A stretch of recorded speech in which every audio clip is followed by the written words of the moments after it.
السلام علیکم ورحمۃ اللہ وبرکاتہ۔ الحمد للہ رب العالمین والصلاة والسلام علی رسولہ الکریم، اما بعد۔ یقول المصنف رحمہ اللہ: المتابعہ وانواعها، متابعت اور اس کی قسمیں، متابعت اور اس کی قسمیں کہ متابعت کس کس طریقے سے راوی کی ہوتی ہے اور کیسے کیسے ہوتی ہے، ان تمام چیزوں کا بیان۔ کہتے المتابعہ لغتاً الموافقہ، متابعہ کے لغوی معنی کیا ہیں؟ متابعہ کے لغوی معنی موافقت کے ہیں۔ کس کے معنی ہیں؟ موافقت کے ہیں، یعنی اگر کوئی آدمی کوئی کام کر رہا ہے تو آپ جا کر اس کی تائید کریں، اسی کے مثل وہی کام آپ بھی کریں جس سے اس کو موافقت حاصل ہو۔ اور اصطلاح میں متابعہ کہتے ہیں ان تحصل المشارکہ للراوی فی الروایہ، کہ کوئی راوی ہے، وہ کسی روایت کو، کسی حدیث کو روایت کر رہا ہے، اس کے بعد کوئی دوسرا راوی آئے اسی حدیث کو روایت کرے، تو گویا کہ دونوں ایک دوسرے کے لیے کیا ہوئے؟ ایک دوسرے کی روایت کے لیے کیا ہوئے؟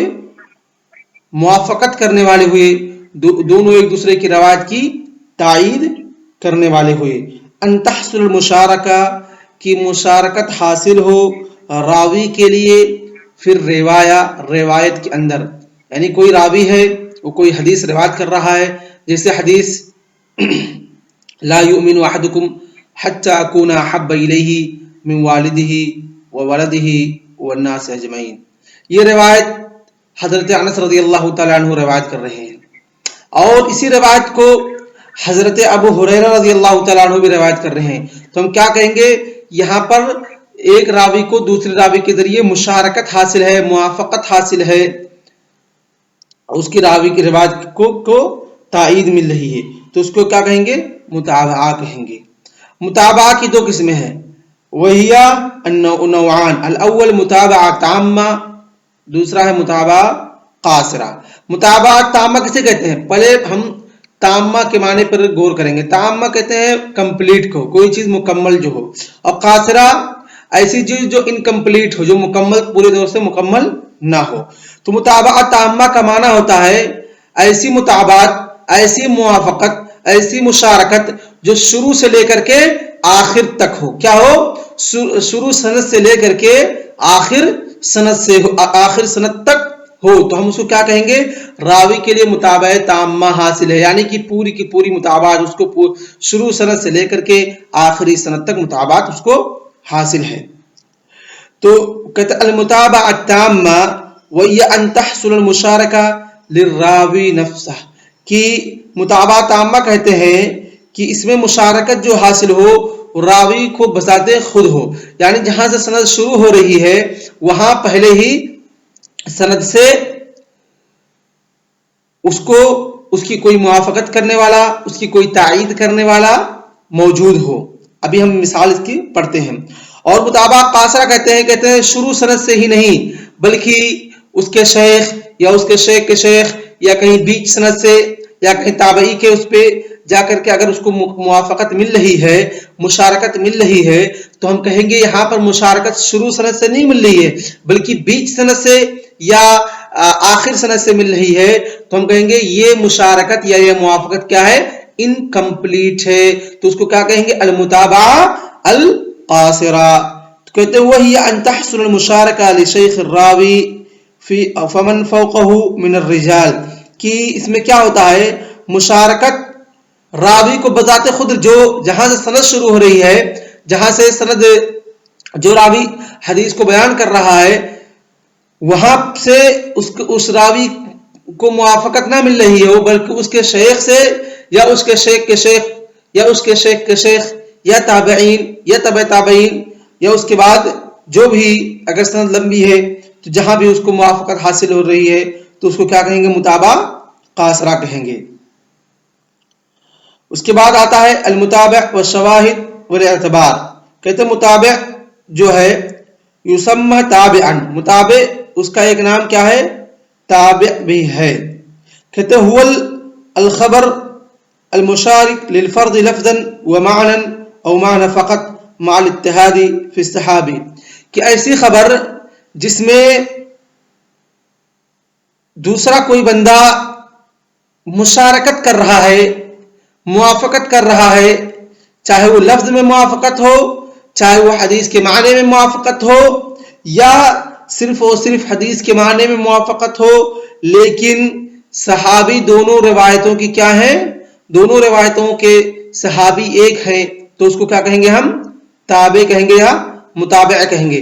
یعنی ایک روایت ہے اور کوئی دوسرا بندہ اسی میں کے مثل کوئی دوسری روایت کر رہا ہے، کوئی دوسری حدیث لے کر کے آ رہا ہے، کوئی دوسری روایت ہے، اور جس طریقے سے اس کے الفاظ ہیں پہلی سند پہلی حدیث کے، اسی طریقے سے سیم اگر لفظ بھی مل رہے ہیں یا لفظ میں نہیں مل رہے ہیں، صرف معنی میں موافقت کر رہا ہے. اگر لفظ ملے گا تو معنی تو لا محالہ ملے گا، تو گویا کہ لفظ و معنی دونوں میں موافقت ہو رہی ہو، یا صرف اور صرف معنی میں موافقت ہو رہی ہے، لفظ مختلف ہے لیکن صحابی دونوں روایت کے ایک ہیں، تو اس کو کیا کہیں گے ہم؟ متابعات کہیں گے. اس کو کیا کہیں گے؟ متابعات کہیں گے. اور اس کا جو دوسرا سکھ ہے وہ ہے شاہد یا شواہد. هو الخبر المشارك للفرد لفظا ومعنى او معنى فقط مع الاختلاف الصحابي، کہ کوئی روایت ہے، خبر ہے، اس کی مشارکت اس کی موافقت ہو رہی ہے دوسری روایت سے لفظ اور معنی میں. اگر لفظ مل رہا ہے تو معنی لا محالہ ملے گا، لیکن یا اگر لفظ میں موافقت نہیں ہے صرف معنی میں موافقت ہے، لیکن صحابی کیا ہے؟ مختلف ہے.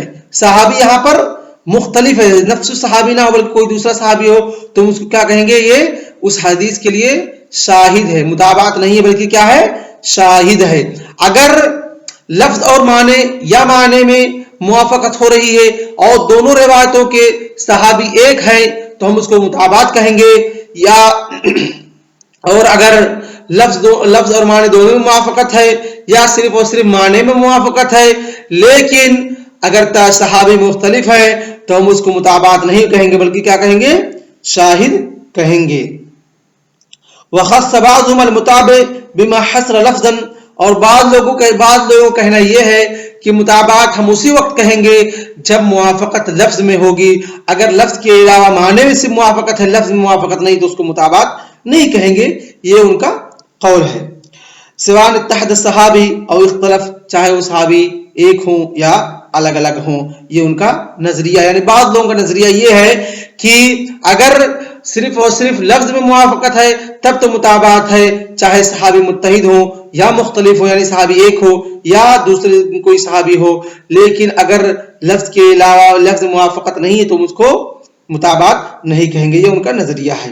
اور علماء نے اس کے اندر معاملات میں کشادگی برتی ہے، یعنی تنگ نظری کو پیش نہیں کیا ہے بلکہ متابعت کے لیے شواہد اور شواہد کے لیے متابعت کے لفظ کا بھی استعمال کیا ہے. والشاہد بما حصل معنی كذلك، اور کہتے ہیں شاہد کسے کہتے ہیں؟ وہ لوگ اگر معنی میں موافقت ہو رہی ہے چاہے صحابی متحد ہو یا مختلف ہو، اس کو کیا کہتے ہیں؟ وہ لوگ شاہد کہتے ہیں. کہتے ہیں وقد يطلق كل من المتابع والشاهد الاخر، اور اسی طریقے سے ہر ایک دوسرے پر شاہد کو متابع کو شاہد کے لیے استعمال کیا گیا ہے. محدثین کرام نے، سلف صالحین نے اس کا استعمال ایک دوسرے کے لیے کیا ہے.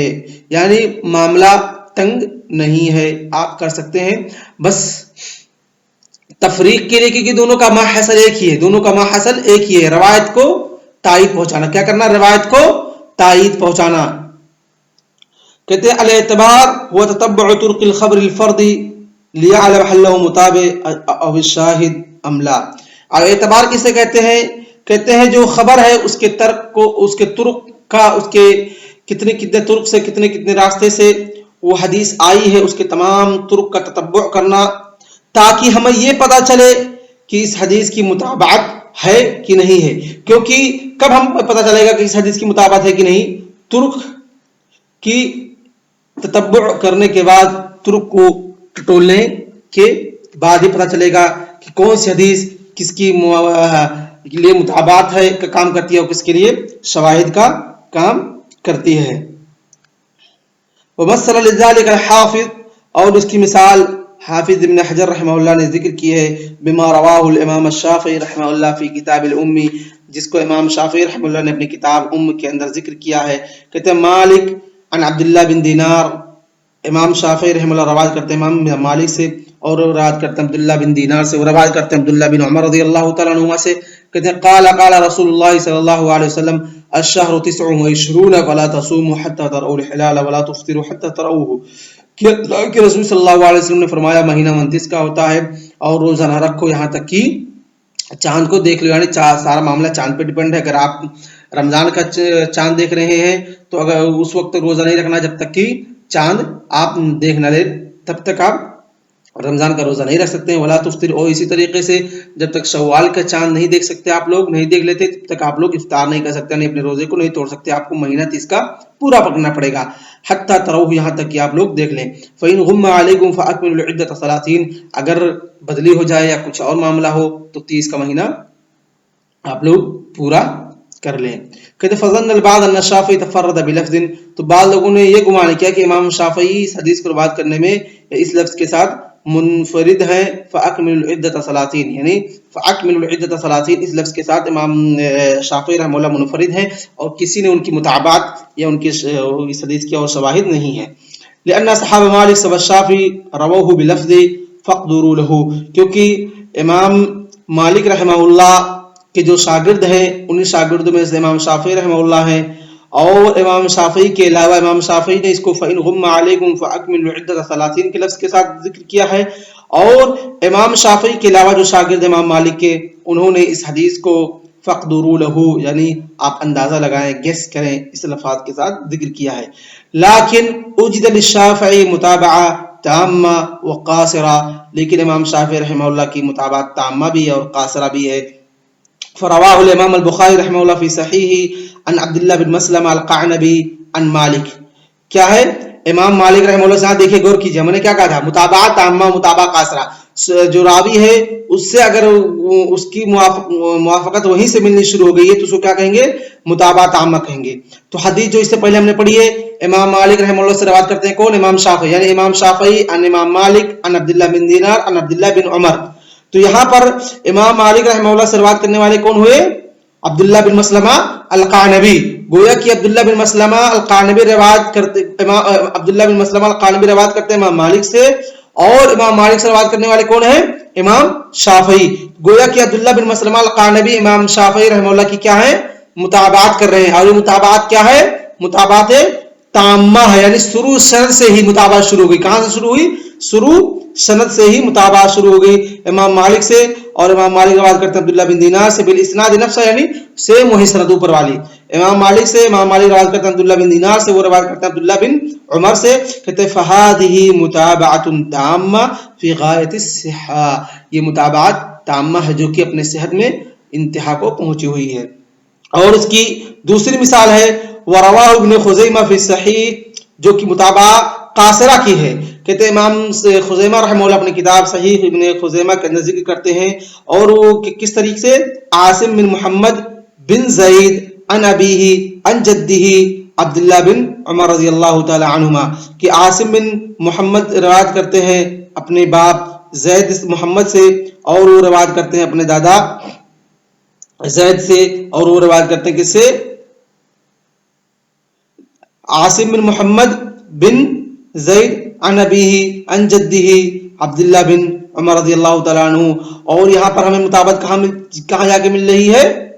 حضرت عبداللہ بن عمر پر. تو گویا کہ یہاں پر مطابقت ہم کو شروع سند سے نہیں مل رہی ہے جہاں پھر راوی امام مالک رحمہ امام شافعی رحمہ اللہ کی، بلکہ امام شافعی رحمہ اللہ روایت کرتے ہیں مالک سے، مالک کا بھی اس کے اندر تذکرہ نہ امام مالک کو مطابقت مل رہی ہے اور نہ عبداللہ بن دینار کو، بلکہ مطابقت کہاں مل رہی ہے؟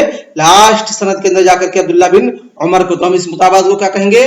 مطابقت قاصرہ، یعنی یہ مطابقت کے اندر مکمل مطابقت نہیں ہے شروع سے، بلکہ یہ مطابقت ہے لیکن لاسٹ میں مطابقت ہے، اس لیے ہم اس کو کیا کہیں گے؟ مطابقت قاصرہ کہیں گے. اور اسی طریقے سے اسی حدیث سے ہم مطابع اور شواہد کی مثال سمجھ سکتے ہیں. یعنی سوال میں ہم نے کیا پڑھا تھا کہ لفظ اور معنی میں موافقت ہو لیکن صحابی مختلف ہو. تو رواہ مسلم ایضا، امام مسلم رحمہ اللہ نے اس حدیث کو روایت کی ہے من طریق عبید اللہ بن عمر النافع عن ابن عمر رضی اللہ عنہ بلفظ فقدروا ثلاثین. اور اسی طریقے سے امام مسلم رحمہ اللہ نے اس حدیث کی روایت کی ہے کس کے طریق سے؟ عبید اللہ بن عمر سے، اور وہ روایت کرتے نافع سے، وہ روایت کرتے کس سے؟ ابن عمر سے. اور اس سند کے اندر بھی امام مسلم کی بھی کیا ہے؟ متابعہ قاصرہ، کیونکہ متابعات کہاں ہو رہی ہے؟ امام عبداللہ بن عمر رضی اللہ تعالیٰ عنہ پر ہو رہی ہے، اس لیے اس کو کیا کہیں گے؟ متابعہ قاصرہ کہیں گے. اور اس کی دوسری شواہد کی جو مثال ہے اس حدیث کی، امام نسائی رحمہ اللہ اپنی کتاب کے اندر ذکر کرتے ہیں سنن نسائی کے اندر محمد بن حنین کی طریق سے، وہ روایت کرتے ہیں کس سے؟ عبداللہ بن عباس سے. تو یہاں پر آگے حدیث کا جو لفظ ہے سیم وہی لفظ ہے الشهر 29 فلا تصوموا حتى ترؤوا الهلال ولا تفطروا حتى تروها فإن غم عليكم فأكملوا العدة 30 أو في لفظ أو في معنى. لیکن ماذا حدث هنا؟ اختلف الصحابي ففي الرواية مسلم وفي الرواية امام بخاری وفي الرواية امام ابن خزیمہ وغير ذلك في الروايات ان صحابي الذي كان في تلك الرواية من كان هذا؟ عبد الله بن عمر رضي الله تعالى عنه. ولكن في هذه الرواية عند امام نسائی هناك اختلف الصحابي، فهناك من يروي هناك الصحابي الذي يوجد هنا من هو؟ عبد الله بن عباس رضی اللہ تعالی عنہما. تو ہم اس کو کیا کہیں گے؟ شواہد کہیں گے، کیونکہ ہم نے شواہد کی تعریف کیا پڑھی ہے؟ اذا اختلف الصحابی، جب صحابی مختلف ہو تو ہم اس کو کیا کہیں گے؟ شواہد کہیں گے. کہ عبداللہ بن عباس رضی اللہ تعالیٰ عنہ روایت کرتے ہیں نبی صلی اللہ علیہ وسلم مثل حدیث ابن دینار عن ابن عمر رضی اللہ تعالیٰ عنہ سے، اور اسی حدیث کے مثل جو عبداللہ بن دینار روایت کرتے ہیں عبداللہ بن عمر سے، یعنی الشهر 29. تو یہ تھی بحث متابعت اور شواہد اور کی. وصلی اللہ علی نبینا محمد وعلی آلہ وصحبہ اجمعین. والسلام علیکم ورحمۃ اللہ وبرکاتہ.